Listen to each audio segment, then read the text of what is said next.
ভাষা শহীদদের প্রতি সম্মান আমাদের 21শে ফেব্রুয়ারি শুধুমাত্র একদিনের জন্য না, আমাদের হচ্ছে সারা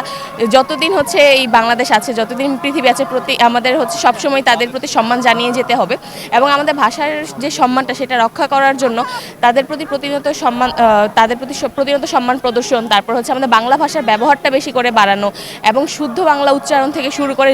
লেখা সব কিছুর মাধ্যমে আমাদের হচ্ছে এই সম্মানটা আমরা বৃদ্ধি করতে পারবো আর কি। আমি হচ্ছে শাহরিন সেজুতি, আমি হচ্ছে গ্রিন ভয়েস পরিবেশবাদী সংগঠন থেকে এসেছি, green voice Tejgaon college unit থেকে।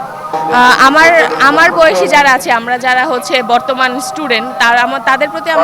আমার একটি মেসেজ, সেটি হচ্ছে যে আমরা প্রতিনিয়ত যে ভাষা আন্দোলন বা ভাষা শহীদদের নিয়ে আমরা হচ্ছে বই পড়া থেকে শুরু করে আমরা তাদেরকে নিয়ে যে একটু মানে স্টাডি করা, তারপর হচ্ছে তাদের যে আত্মত্যাগ সেটি সম্পর্কে জানা এবং সেটি আমাদের অন্তরে ধারণ করা, সেই সবগুলির মাধ্যমে আমাদের বয়সীরা আমরা হচ্ছে ভাষা শহীদদের প্রতি সম্মান জানাতে পারবো। আচ্ছা, মেসেজটা হচ্ছে যে যারা আমাদের ভাষার জন্য এবং যারা আমাদের বাংলা ভাষাকে রক্ষার জন্য জীবন দিয়েছে, তাদের জীবনকে উৎসর্গ করেছে, আমরা তাদেরকে অবশ্যই সম্মান জানাবো।